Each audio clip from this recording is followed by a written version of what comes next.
আসসালামু আলাইকুম রহমতুল্লাহি ওবরকাতুহু।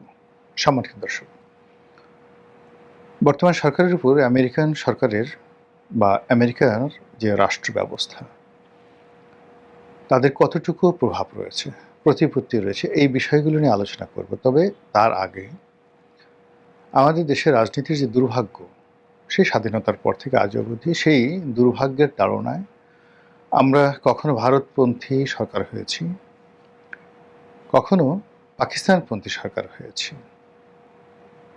আর এখন আমেরিকার যুগ চলছে। শেখ হাসিনার পতনের পর মার্কিন ডিপ স্টেটের যে পলিসি, সেটি এখন রীতিমতো ওপেন সিক্রেট। শেখ হাসিনার সরকারের পতন ঘটানোর জন্য আমেরিকা তাদের রাষ্ট্রীয় তহবিল থেকে কত হাজার কোটি টাকা খরচ করেছেন তা ডোনাল্ড ট্রাম্প বলে দিয়েছেন। মার্কিন সাহায্য সংস্থা ইউএসএআইডি এবং এর বাইরে অন্য সব যে সকল এনজিও রয়েছে, দেশি এবং বিদেশি, সে সকল এনজিওর মাধ্যমে কিভাবে এই মার্কিন ডিপ স্টেট পলিসি ধীরে ধীরে শক্তিশালী করা হয়েছে। একদল বুদ্ধিজীবীকে টাকা দিয়ে তাদেরকে রীতিমতো বুদ্ধি, বেশ্যা এবং একই সঙ্গে মীর জাফর, জগৎ শেঠ রায় দুর্লভ রূপে তৈরি করা হয়েছে। তারা তাদের একটা ভাবমূর্তি তৈরি করেছে প্রথমে, যে এরা জ্ঞানী লোক, গুণী লোক, ভালো মানুষ। দ্বিতীয়ত হলো যে তারা আমেরিকার পক্ষে কথা বলেছে আর শেখ হাসিনার বিপক্ষে কথা বলেছে, আর দেশের মধ্যে একটার পর একটা ঝামেলা তৈরি করেছে। গত ৫-৭ বছর ধরে সভা সমিতি সেমিনারের নামে কোন সব কুলাঙ্গার, কারা এই দেশ বিরোধী কর্মকাণ্ডে লিপ্ত ছিল, আপনারা তাদের সবাইকে চেনেন, জানেন। এবং সম্ভবত প্রকৃতি আমাদের দেশকে আবার একটি সুযোগ দিচ্ছে যে আমেরিকার দালালদেরকে দেশ ছাড়া করা, তাদেরকে একেবারে যেভাবে আফগানিস্তানে তাদেরকে অপমান করা হয়েছে, তাদেরকে শাস্তি দেওয়া হয়েছে, তাদেরকে উলঙ্গ করা হয়েছে, তার চেয়ে জঘন্য অবস্থা বাংলাদেশে সম্ভবত তৈরি হতে চলেছে। আপনারা দেখবেন যে আমেরিকার যারা দালাল, চিহ্নিত দালাল, যারা আমেরিকার টাকা খেয়ে এদেশের সর্বনাশ করেছে, তারা দৌড়াবে, পাগলের মতো তারা দৌড়াবে, আর পেছন থেকে বিভক্ষ জনতা, বিক্ষুব্ধ জনতা, তারা তাদেরকে দাবরানি দেবে। তারপর প্রকৃতি ফয়সালা করবে। যদি ধরা পড়ে তারা জনতার হাতে, তখন কি হবে, আর তারা যদি পালিয়ে যেতে পারে তখন কি হবে, সেটা ভিন্ন প্রসঙ্গ। আমেরিকা বাংলাদেশের ব্যাপারে এই মুহূর্তে কেন এত আগ্রহী? মূল কারণ হলো বার্মা অ্যাক্ট।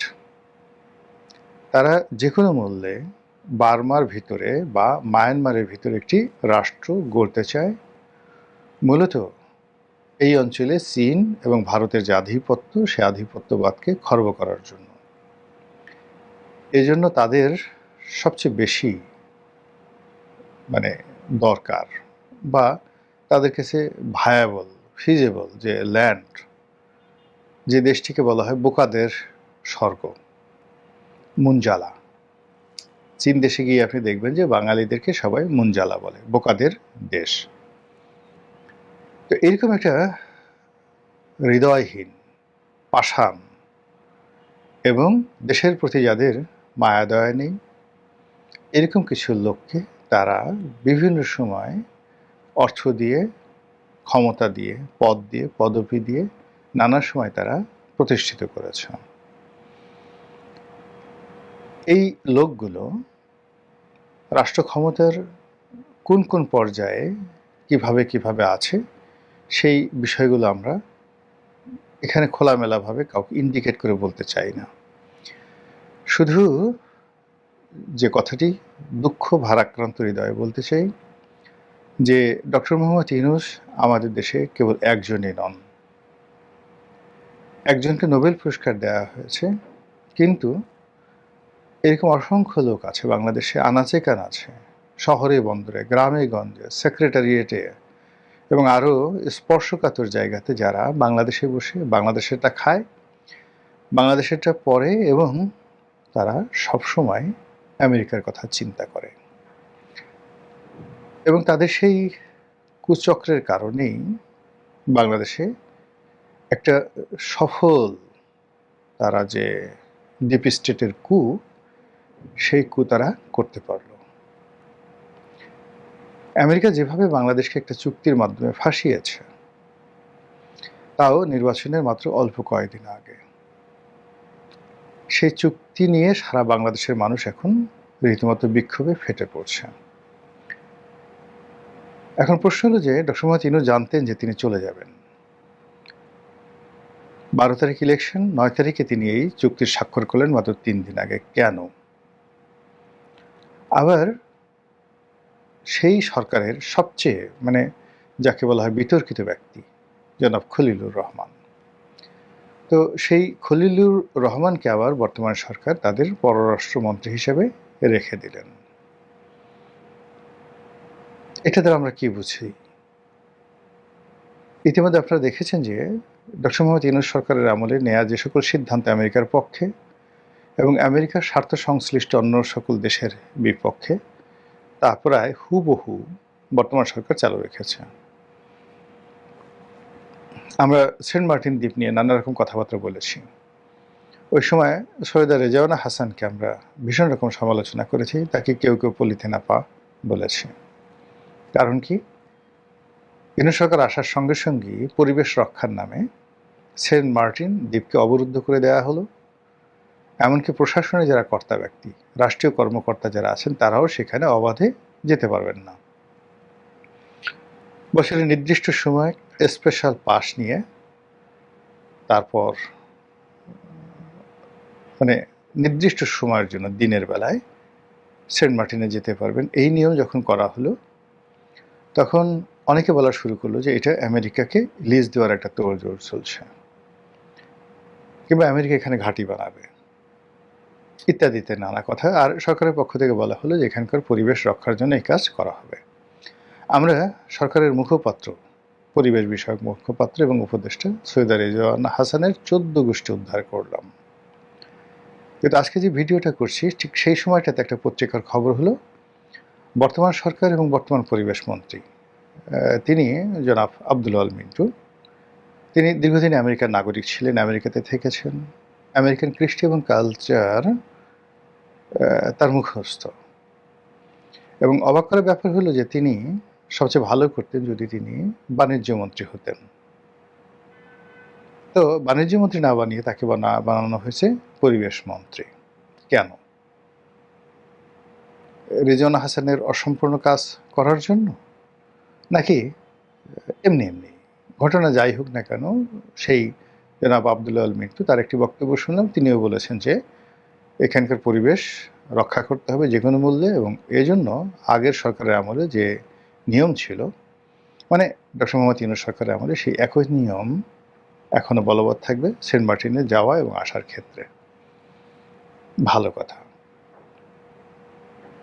ইতিমধ্যে বিমান পরিবহন এবং পর্যটন মন্ত্রী যিনি আছেন, মূলত প্রতিমন্ত্রী তিনি, কিন্তু মন্ত্রীর চাইতেও তিনি প্রভাবশালী। এর কারণ হলো তার সঙ্গে প্রধানমন্ত্রীর সম্পর্ক খুব ভালো।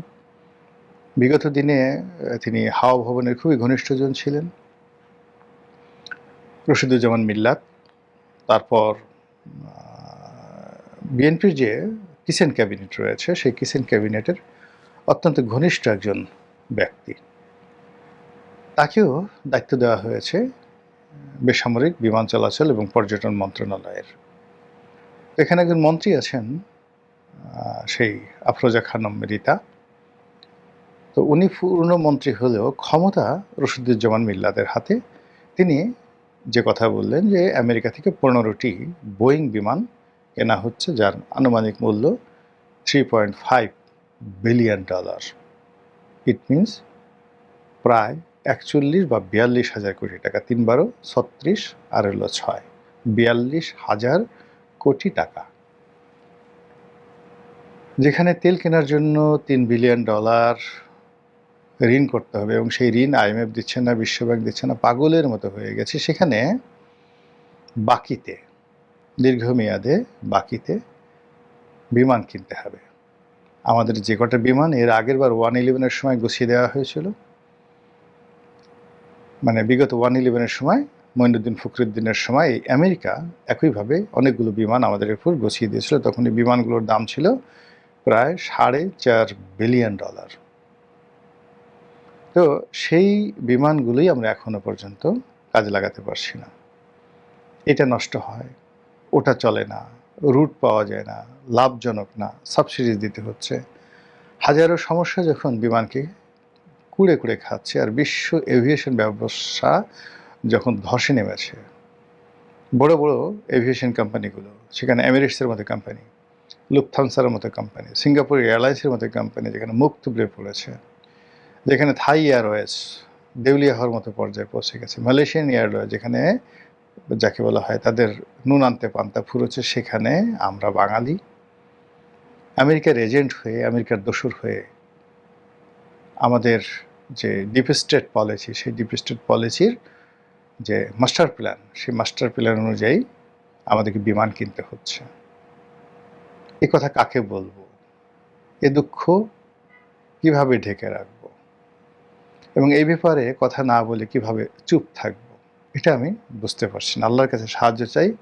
আল্লাহ, তুমি বাঙালি জাতিকে পানাহ দান করো, সাহায্য করো। যেটা বলছিলাম যে এরশাদ জমানা, বঙ্গবন্ধু জমানা, জিয়াউর রহমান সাহেবের জমানা, প্রতিটি সরকারই আমেরিকার তাবেদার থাকে। বড় বড় মন্ত্রী বড় বড় জায়গাতে, সচিবালয়ে সচিবদেরকে তারা কিনে ফেলে, বড় বড় জেনারেলকে তারা কিনে ফেলে, তারা কু ঘটায়, তারা যাকে পছন্দ না হয় তাকে মেরে ফেলে, সে রাষ্ট্রপতি হোক কিংবা প্রেসিডেন্ট হোক, প্রধানমন্ত্রী হোক বা অন্য যে কেউ, তারা যাকে ইচ্ছা তাকে ক্ষমতাচ্যুত করে। ফলে আমাদের দেশে যারা ক্ষমতা লোভী মানুষ, ক্ষমতা যেতে চায় পরিশ্রম না করে, রাজনীতি না করে, তারা আমেরিকার পা ধরে। আমেরিকার রাষ্ট্রপতি নয়, মন্ত্রী নয়, আমেরিকার যিনি রাষ্ট্রদূত, তার জুতো মাথায় করে টানার জন্য আমাদের দেশে লাইন দেবে এরকম মানুষের অভাব নেই। নিজের সবচেয়ে প্রিয়তম তাদেরকে বিসর্জন দেবে, বউ তালাক দিয়ে ফেলবে কেবলই মাত্র ক্ষমতার জন্য। এমন লোক আমাদের দেশে কি খুব কম আছে না বেশি আছে? আপনার একটু প্রশ্ন করেন নিজেকে। এই যে রাষ্ট্রদূতদের পিছনে ঘোরা, আমেরিকার তাবেদার হওয়া, এগুলো করে বিভিন্ন সময় তারা যে মানুষ সুযোগ সুবিধা পায়নি, মন্ত্রী হয়নি, এমপি হয়নি, তারপরে আমেরিকাতে স্থায়ী গ্রিন কার্ড পায়নি, পরিবার পরিজন নিয়ে বাংলাদেশ থেকে যখন তারা মানে পালিয়ে গেছেন, সেখানে তারা আমেরিকাতে আশ্রয় লাভ করেছেন, এরকম ঘটনা কি ঘটেনি? কোথায় মঈনুদ্দিন সাহেব, কোথায় ফখরুদ্দিন সাহেব? তারা কি এখন আমেরিকা নয়? কোথায় ব্রিগেডিয়ার সেই বাড়ি সাহেব? সব আমেরিকাতে। তো কাজী আমেরিকা যেভাবে খেলে যাচ্ছে, এই খেলা বন্ধ করতে হলে একজন ফিদেল ক্যাস্ট্রো হওয়ার দরকার আছে, চে গুয়েভারার মতো ইমান দরকার আছে, একজন নেলসন ম্যান্ডেলার মতো শিক্ষিত এবং ব্যক্তিত্ববান রাজপুরুষের দরকার আছে। লেধু গেধু ধলা এদের মতো মানুষ সাধারণত বিভিন্ন গোয়েন্দা সংস্থার এজেন্ট হয়, এবং এই সমস্ত নিম্ন পরিচয়ের, নিম্ন জাতের, নিম্ন শিক্ষার, অশিক্ষিত কুলাঙ্গার যে সমস্ত মানুষ রয়েছে, তারাই দেশের স্বার্থ জলাঞ্জলি দেওয়ার জন্য মানে আমেরিকাকে নিজেদের কিবলা বানিয়ে ফেলে। এ সকল শয়তানরূপী মানুষের কবল থেকে এবং বিশ্ব সাম্রাজ্যবাদীর মোড়ল আমেরিকার কবল থেকে আমাদের প্রিয় মাতৃভূমিকে আল্লাহ রক্ষা করুন, হেফাজত করুন। আসসালামু আলাইকুম ওয়া রাহমাতুল্লাহি ওয়া বারাকাতুহু।